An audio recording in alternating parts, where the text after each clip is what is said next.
Assalamualaikum warahmatullahi wabarakatuh.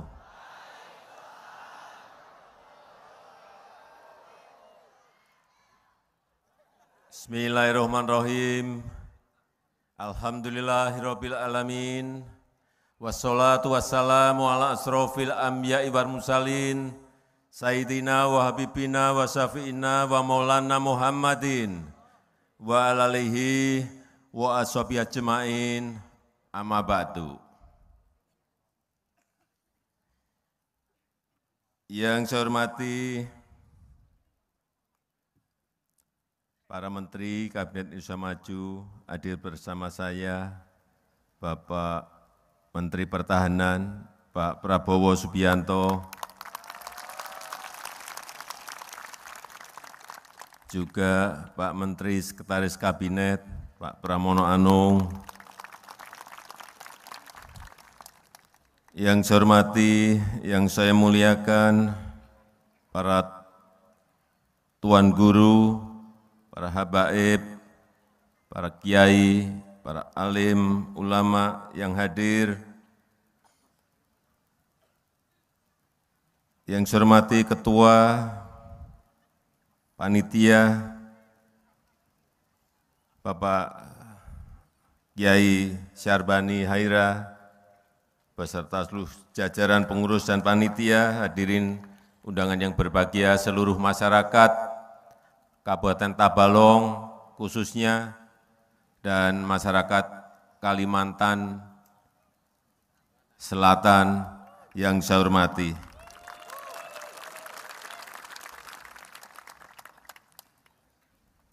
Alhamdulillah, pada pertemuan pagi hari ini, kita semuanya dapat hadir, saling bersilaturahmi, dan saya senang pagi hari ini bisa bertemu dengan keluarga besar Melayu Banjar dalam doa bersama dan istighosah bersama Rabitah Melayu Banjar. Dan terima kasih saya sampaikan, saya haturkan kepada segenap masyarakat Melayu Banjar. Tanah ini dikenal dengan tanah yang religius, menjunjung tinggi nilai-nilai agama dan nilai-nilai adat tradisi ketimuran. Dan hari ini saya melihat betapa sangat antusiasnya masyarakat di Kabupaten Tabalong. Tadi habis subuh saya langsung berangkat. Karena saya diberitahu, Pak, masyarakat sudah banyak sekali berjubel. Ternyata betul. Ada gerimis juga tadi. Itu anugerah. Saya juga mengapresiasi semangat Rabitah Melayu Banjar yang ikut menjaga dan melestarikan nilai-nilai luhur, adat, dan budaya Melayu Banjar, dan juga mengembangkan nilai-nilai Islam yang rahmatan lil alamin. Dan kita harus bangga sebagai sebuah bangsa, dan kita harus sadar bahwa bangsa ini, bangsa Indonesia adalah bangsa yang besar. Penduduk kita sekarang sudah 280 juta. 280 juta. Yang hidup di 17.000 pulau yang kita miliki. Dan kita ini bermacam-macam, beraneka ragam, suku, adat, tradisi, agama. Coba bahasa saja, bahasa daerah. Kita memiliki lebih dari 1.300 bahasa daerah yang berbeda-beda. Saya pernah terbang dari Aceh sampai ke Papua. Saya coba ini Indonesia ini sejauh mana sih? Aceh ke Papua. Berapa dibutuhkan? Lewat terbang dengan pesawat 9 jam 15 menit. Itu kalau terbang dari London itu sampai di Istanbul, itu melewati 7 negara. Artinya betapa sangat besarnya negara ini. Kita harus menyadari itu, agar kita semuanya bangga terhadap negara kita, Indonesia.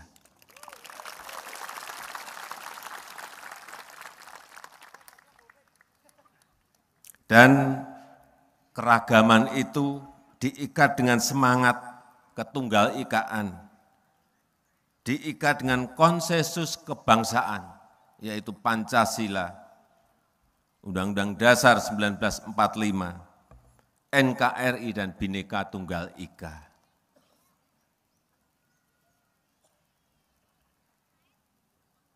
Siapa yang hafal Pancasila?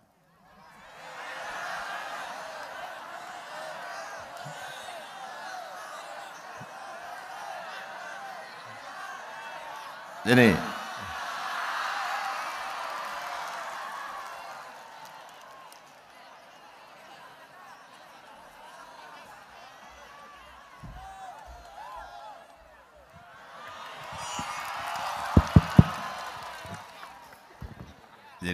Sini. Dikenalkan namanya. Assalamualaikum warahmatullahi wabarakatuh. Waalaikumsalam. Perkenalkan, nama saya Ahmad Fajri. Panggilannya? Fajri. Fajri. Langsung, Pancasila. Pancasila. 1. Ketuhanan yang Maha Esa. 2. Kemanusiaan yang adil dan beradab. 3. Persatuan Indonesia. 4. Kerakyatan yang dipimpin oleh hikmat kebijaksanaan dalam permusyawaratan perwakilan. 5. Keadilan sosial bagi seluruh rakyat Indonesia. Luar biasa. Tabalong ini luar biasa. Udah, silahkan kembali. Tapi dapat sepeda. Sepedanya diantar aja ke sini, biar kelihatan.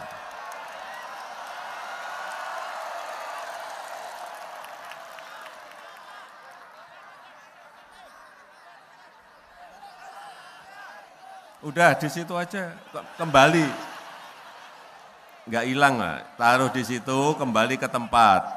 Ya.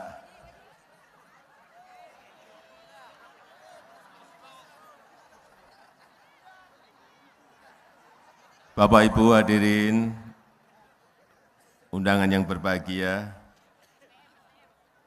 Untuk itu marilah kita meningkatkan semangat ukhuwah, baik itu ukhuwah Islamiyah, ukhuwah watoniyah, ukhuwah insaniyah. Semangat ukhuwah inilah yang membuat kita semua bisa hidup rukun. Berbeda agama tapi rukun. Berbeda adat tapi rukun, berbeda suku tapi rukun. Karena memang kita diciptakan oleh Allah berbeda-beda.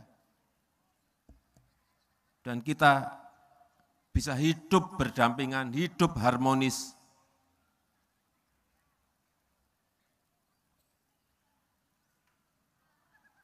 Dan bersama-sama berjuang dengan semangat gotong royong untuk memajukan negara ini. Yang kedua, izinkan dalam kesempatan yang baik ini saya ingin menyampaikan ucapan terima kasih dan apresiasi atas dukungan yang diberikan masyarakat Melayu Banjar terhadap pembangunan Ibu Kota Nusantara.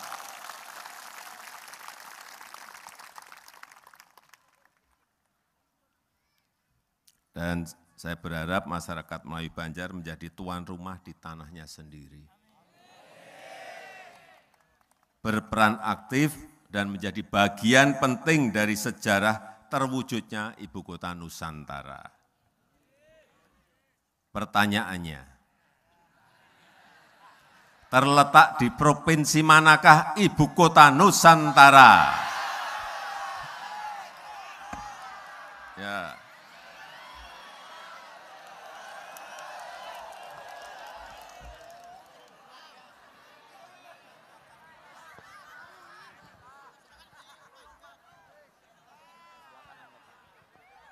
Ya. Dikenalkan nama. Assalamualaikum warahmatullahi wabarakatuh. Waalaikumsalam. Nama. Nama saya Helda Anissa. Panggilannya. Helda. Helda. Helda dari Tabalong. Nggih, dari perbatasan sana Pak, dekat perbatasan. Dekat perbatasan. Ibu kota Nusantara terletak di provinsi Kalimantan Timur, Pak. Kalimantan Timur. Benar? Terima kasih, udah silahkan.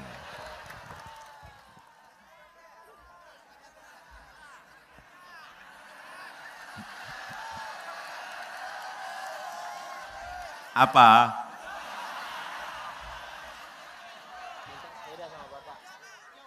Apa, Pak? Apa?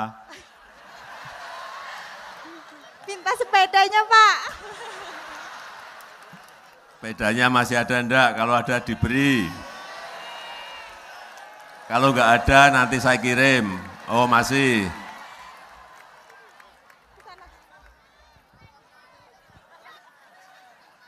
Supaya saudara-saudara tahu, sepeda ini kalau ditukar mobil banyak yang mau loh. Karena di situ ada tulisannya, sepeda dari Presiden Jokowi. Yang mahal bukan sepedanya, tapi tulisannya itu. Silakan.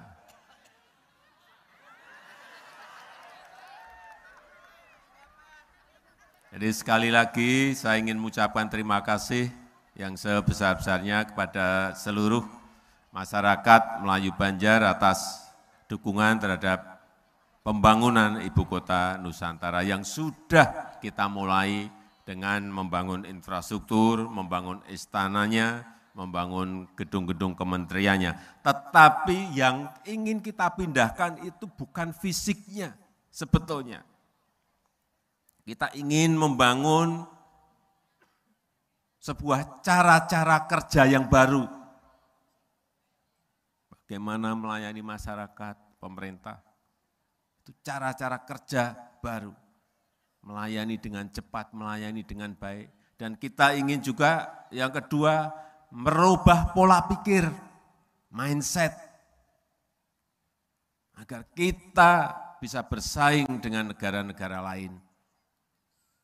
Tidak mudah sekarang ini, antar negara saling bersaing, antar negara saling berebut yang namanya, baik itu yang namanya investasi, baik itu yang namanya traffic atau lalu lintas. Dan persaingan itu tidak mudah. Alhamdulillah, pertumbuhan ekonomi kita di tahun 2022 kemarin, negara-negara lain terpuruk, kita bisa tumbuh 5,3%.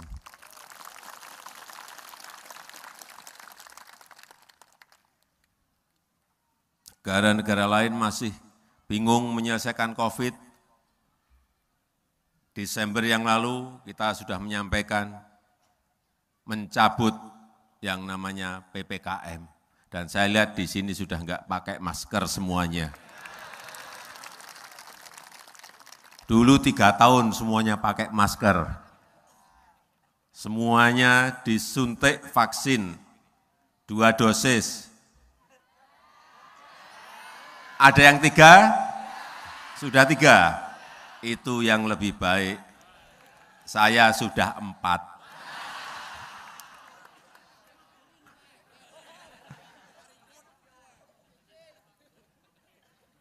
Jadi sekali lagi persaingan antar negara itu sekarang tidak gampang dan tidak mudah. Sehingga kalau kita tidak memunculkan cara-cara baru dalam bekerja, tidak memunculkan sebuah pola pikir baru dalam kita berkompetisi, ya kita akan kalah dan terus hanya menjadi negara berkembang. Banyak negara di Amerika Latin, di negara-negara Asia, sudah lebih dari 50 tahun, lebih dari 70 tahun, terus hanya menjadi negara berkembang. Karena tidak berani merubah dirinya, merubah SDM-nya dengan cara-cara kerja baru. Dengan bekerja keras, merubah pola pikir, itu yang diperlukan ke depan. Sehingga yang muda-muda ini harus mau berubah, mau bekerja keras. Karena saudara-saudara semuanya nanti akan bersaing dengan SDM dari negara-negara lain. Tapi kalau tadi saya lihat jawabannya tadi, Fajri sama siapa tadi? Elda.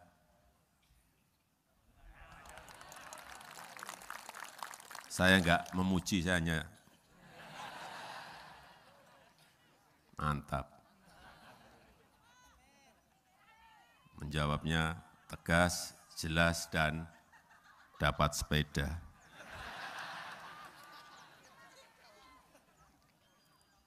Kembali ke ibu kota Nusantara. Jadi negara kita ini memiliki 17.000 pulau.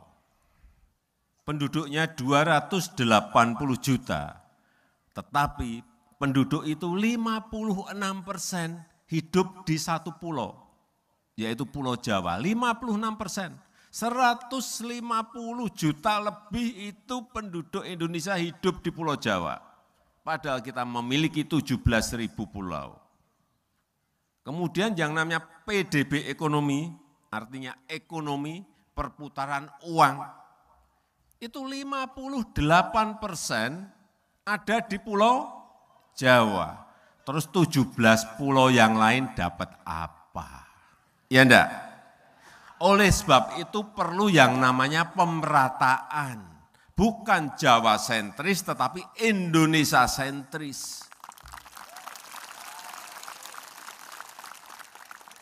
Kenapa infrastruktur itu dibangun? Banyak sekali di luar Jawa. Ya, karena untuk pemerataan. Untuk mendorong agar PDB ekonomi itu bisa keluar dari Pulau Jawa. Ini untuk mewujudkan yang namanya keadilan sosial bagi seluruh rakyat Indonesia. Termasuk ibu kota. Dan ini gagasan ini sebetulnya sudah gagasan lama sekali. Sudah sejak tahun 1960-an. Presiden Soekarno saat itu sudah merancang untuk memindahkan ibu kota ke Kalimantan. Tapi tidak terrealisasi. Presiden berikutnya juga merancang ingin membangun ibu kota baru. Tidak terrealisasi. Sekarang kita eksekusi dan sudah dimulai, insya Allah mungkin bisa dalam 10 tahun, bisa 15 tahun akan selesai dan ibu kota kita di Nusantara. Pertanyaan saya,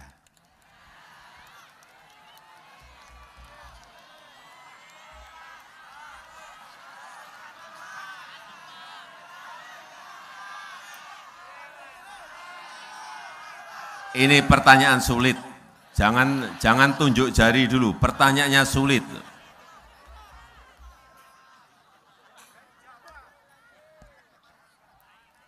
Sehingga nanti akan tumbuh, karena dipindahkan ibu kotanya, tumbuh sentra-sentra, titik-titik pertumbuhan ekonomi baru di luar Jawa. Setuju enggak?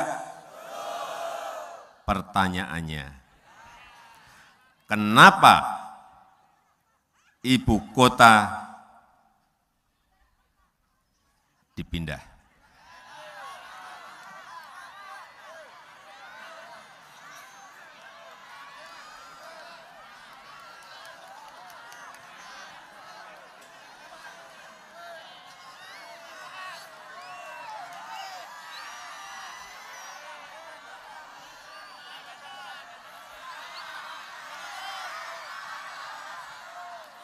Sebentar.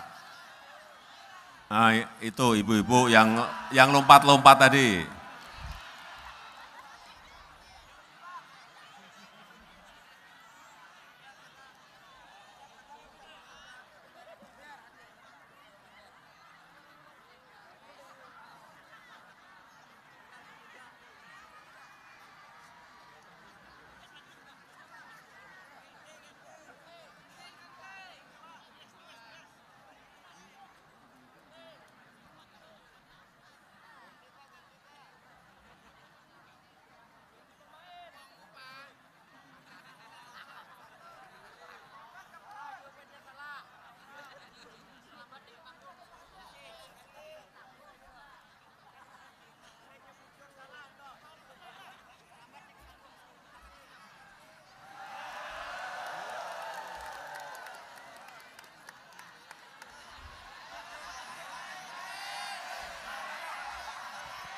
Silakan Bu.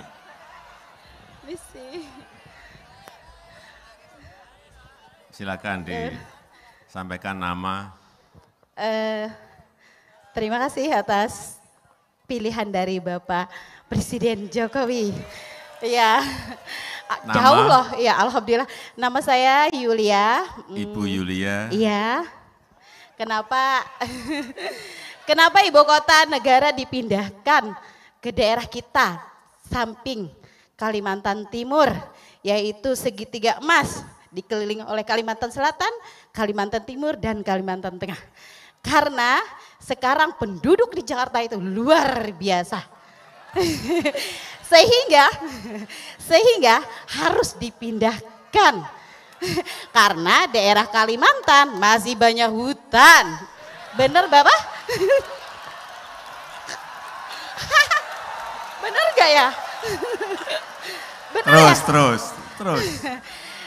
Dan sektor yang luar biasa banyak di sana, otomatis harus juga dikembangkan di daerah Kalimantan. Jangan hanya Jakarta.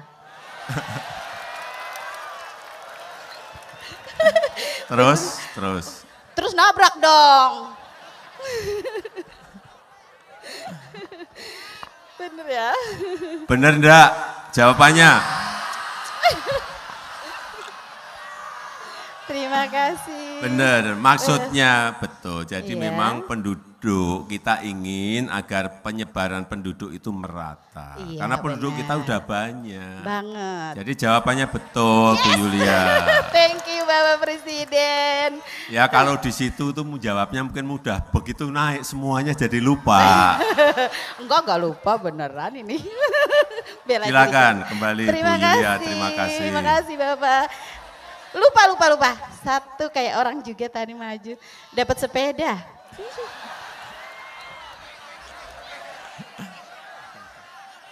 Oh masih ada sepedanya, silakan diambil.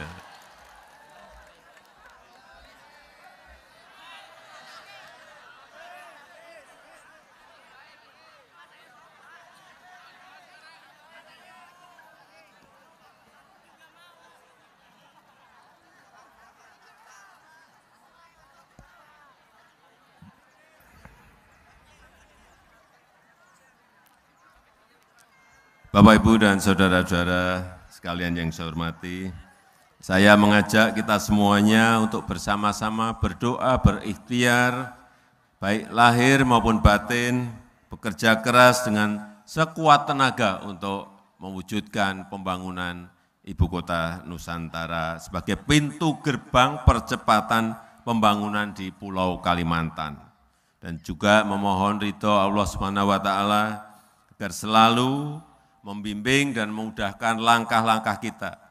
Dan kepada para alim ulama, tuan-tuan guru dan para mu'alim, para kiai, serta segenap masyarakat Melayu Banjar, mohon didoakan bangsa ini. Dalam kesempatan yang baik ini, saya tutup. Terima kasih. Wassalamualaikum warahmatullahi wabarakatuh.